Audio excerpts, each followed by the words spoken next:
Kita pada kesempatan ini yaitu implementasi kode etik dakwah dalam dunia profesional.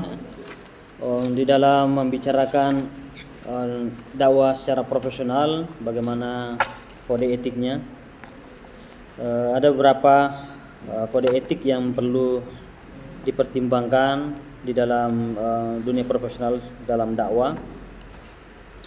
Yang pertama, kode etik dalam penyiaran. Itu yang sangat penting.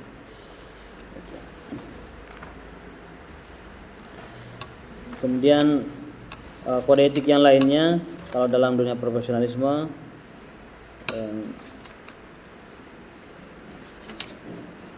ada kode etik dalam manajemennya. Di saat perkembangan hari ini ya, melalui dakwah itu kan ada manajemennya, terutama para dai-dai yang profesional itu kan memiliki marketing, itu juga memiliki manajemen itu ya. Dan tentu ada kode etik yang perlu diperhatikan gitu. Seperti misalnya kalau tim manajemennya dihubungi ingin mendatangkan ustadz ini ya, atau ulama ini, bisa saja ada negosiasi tawar menawar mengenai tarif gitu. Ini salah satu masuk dalam pembahasan kode etik itu. Apakah tarif itu perlu diperhitungkan dari awal, ditetapkan dari awal atau tidak? Kalau dalam Islam kan tidak ada panduan untuk itu. Tetapi fenomena hari ini itu kan banyak ya. Sampai hari ini itu banyak dai-dai profesional yang kalau dihubungi itu menarikkan target tarif itu. Ada yang 50 juta sekali manggung, ada 100 juta gitu, ada ya seperti itu.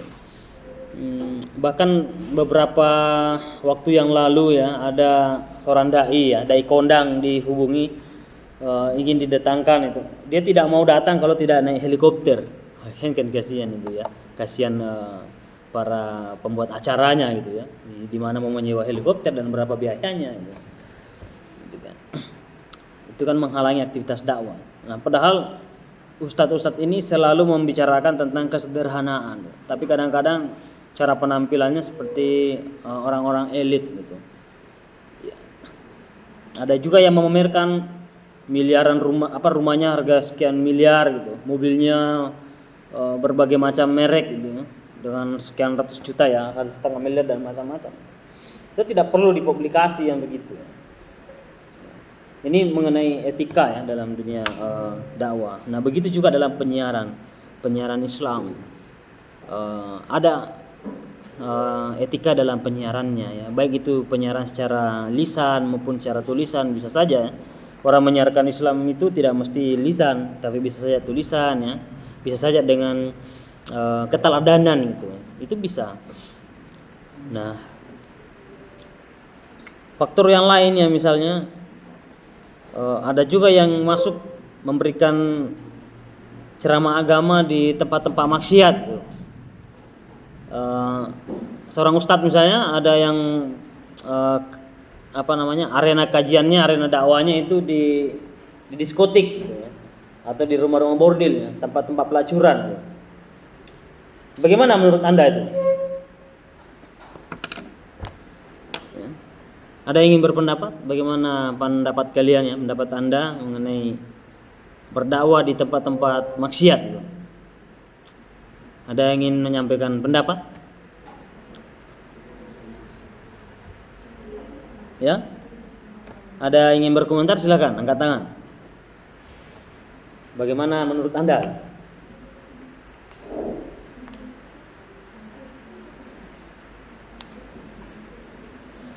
Untuk berdoa itu memang memberikan petunjuk kepada mereka yang jalannya itu masih salah. Oke. Bisa memberikan pandangan untuk menuju ke jalan yang benar.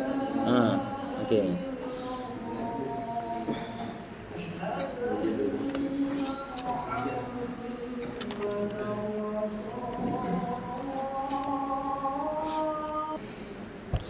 Oke, dari kelas ini dari 30 orang ada satu yang setuju mengenai menyampaikan dakwah di tempat-tempat maksiat. Ya itu tidak apa-apa ya. Mengapa? Karena mana lebih bagus ya, ceramah di tempat maksiat atau ceramah di masjid? Mana lebih bagus?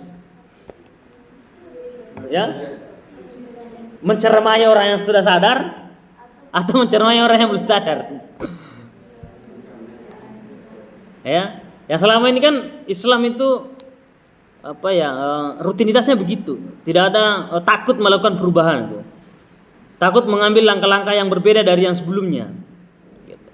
Bukankah penanya pertama tadi juga bertanya bahwa bagaimana kalau ada ajaran-ajaran yang hari ini sudah berbeda dengan sebelumnya atau ke depannya juga berbeda, ya bagaimana generasi-generasi selanjutnya tuh. Nah, Islam itu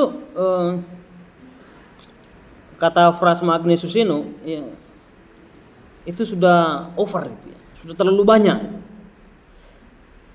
Kita ini umat Islam terlalu banyak, tapi kualitasnya ini loh yang dipertanyakan itu. Kualitas dari keislaman itu, ya, kreativitas dari ajaran Islam itu apa? Makanya saya tidak begitu terlalu senang ya apabila ada orang yang masuk Islam gitu. Islam ini sudah banyak itu, umatnya sudah banyak. Tapi kalau yang masuk ini adalah orang-orang yang punya potensi ya, punya pengaruh. Nah, itu baru saya senang itu. Lihatlah tokoh-tokoh yang masuk Islam di dunia barat ya. Seperti misalnya di Amerika, di bagian-bagian Eropa dan macam-macam, itu kan hampir itu para peneliti, ya, para saintifik itu, yang menemukan tradisi saintifik ya, ilmu pengetahuan dengan Al-Quran itu, kemudian masuk dalam Islam. Misalnya penemu jasad Fir'aun, kemudian yang meneliti mengenai adanya air yang berdampingan bercampur ya, tetapi rasanya berbeda gitu. Ya, satu asin yang satu tawar, itu kan diceritakan dalam Al-Quran. Tapi orang Barat yang menemukan itu dan masuk Islam. Dan begitu banyak penemuan-penemuan yang di dalam ajaran Islam itu ada dan ditemukan oleh orang-orang non Muslim, dan itu masuk Islam. Itu baru bagus itu. Tapi kalau Islam bertambah saja tapi kualitas yang kurang, itu tidak terlalu berpengaruh dalam agama ini, membebani saja itu. Ya, meskipun ya tentu yang mengajak orang masuk Islam itu sangat penting. Apalagi tadi ya punya pengaruh di komunitas-komunitas maksiat. Nah, itu perlu dipengaruhi masuk dalam Islam, atau bahkan sudah berislam tapi dialihkan ke hal yang lebih positif ya. Nah, tentu memang yang mau masuk ke arena itu yang punya prinsip kuat, keberanian ya, siap dihujat ya, siap digantung dihukum mati, dan itu biasa. Itu biasa. Mengapa? Karena hampir semua para pembaharu di dunia ini itu pasti melalui dengan cacian, makian ya, tantangan yang sangat berat. Karena mengapa? Berbeda dari sebelumnya gitu. Nah, kekurangan kita sebagai orang Muslim kalau sudah merasa berbeda dari yang sebelumnya ya, itu dianggap keliru dan salah. Itulah kesempitan dalam berpikir. Padahal kita harus merefleksi diri. Sudah berapa kitab yang sudah kita pernah baca? Sudah berapa banyak buku yang pernah kita baca? Literatur